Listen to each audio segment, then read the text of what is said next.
welcome to my second video on the 30 signs that you were parented by a narcissist.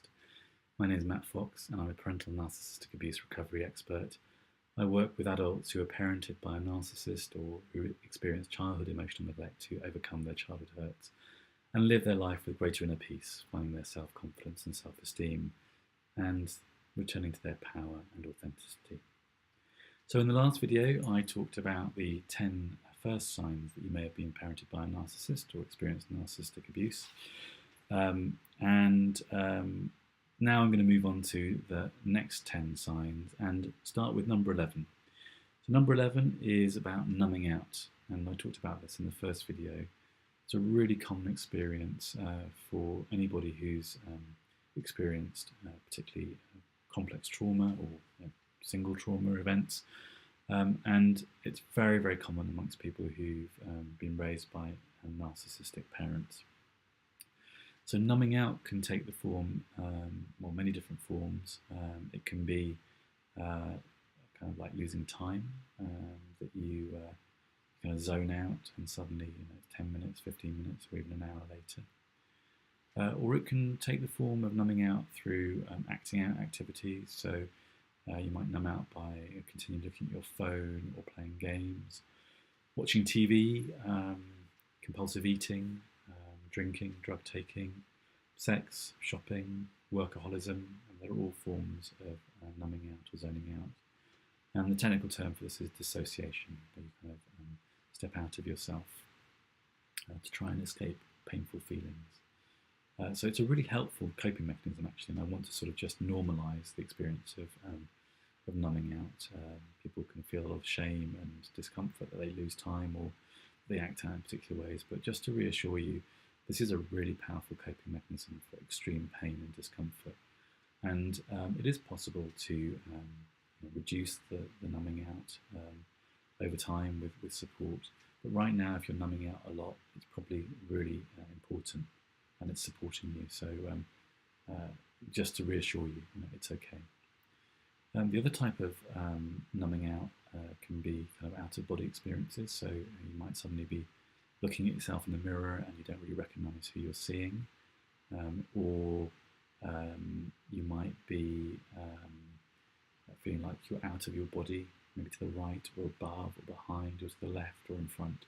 All those are very common experiences of numbing out. Okay, number 12, you experience anxiety and depression.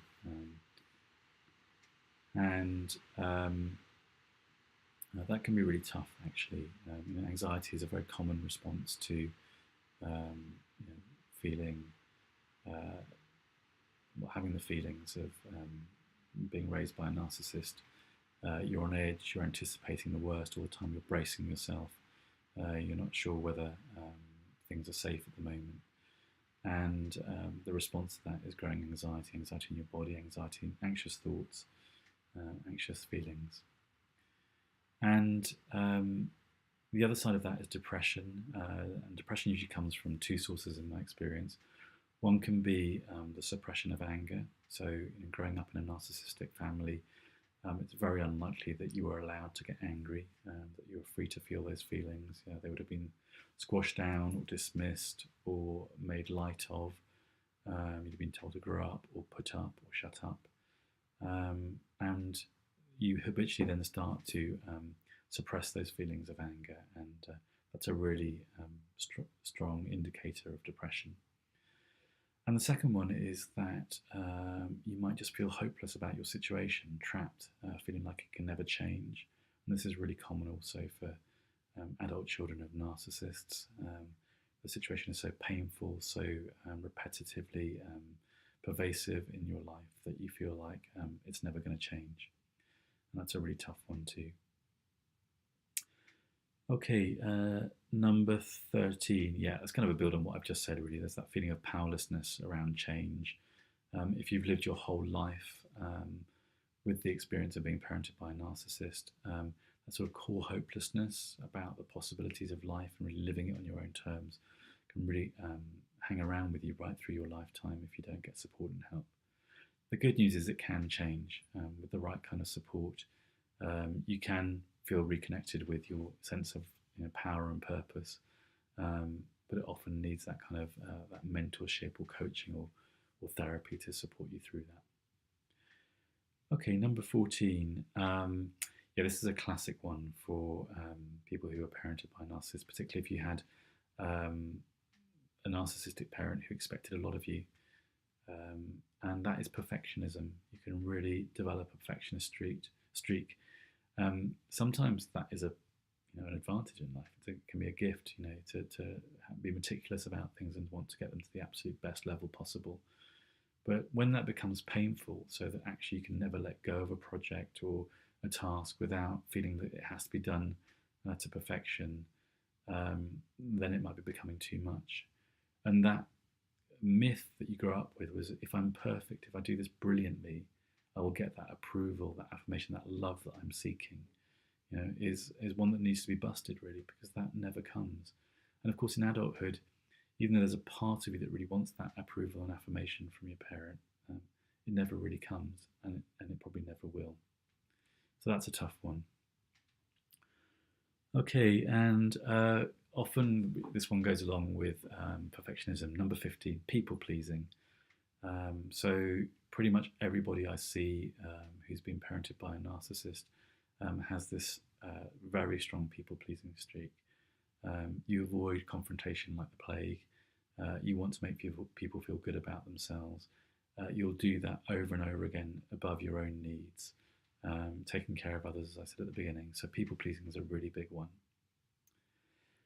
Okay, number 16, right.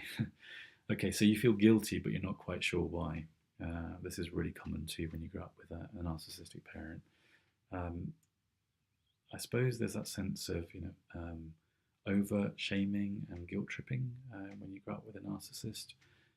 If you don't do what they say or do what they do or behave in a certain way, they'll find 100 or 1,000 ways to make you feel guilty. It could be a look, it could be a phrase, it could be a behaviour or a gesture. And that carries on with you like an echo into your adulthood. And it just takes meeting somebody or getting to know somebody who has some of those similar mannerisms, who might also be a narcissist, but who might not. But that can be really triggering of that sense of guilt. Oh, I've done something wrong. I don't know what it is. I feel it in my body somehow. I feel ill at ease. And it's that sense of guilt without knowing really why you did.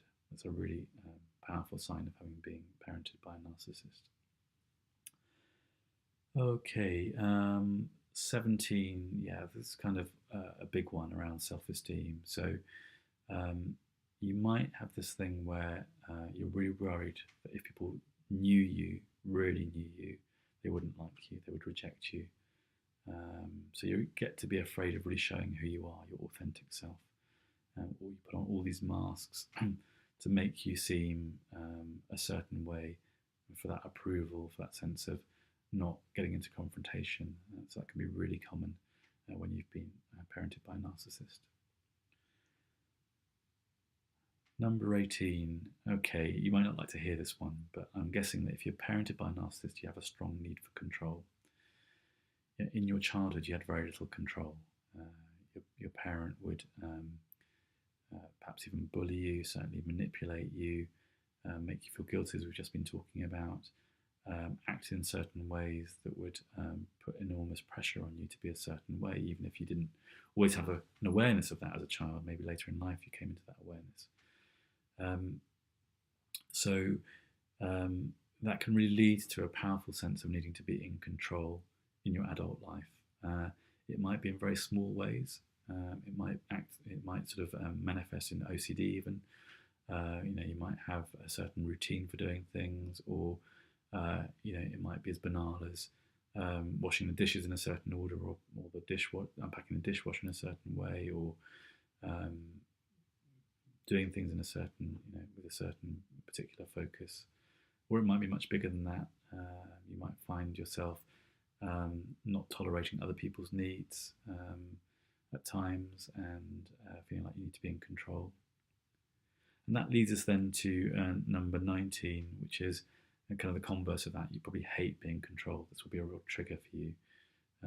Having grown up in a very controlling environment, when somebody tries to control you, it might have that sort of perverse feeling of familiarity about it, but will also trigger all sorts of unpleasant feelings of discomfort, maybe rage, sadness, anxiety.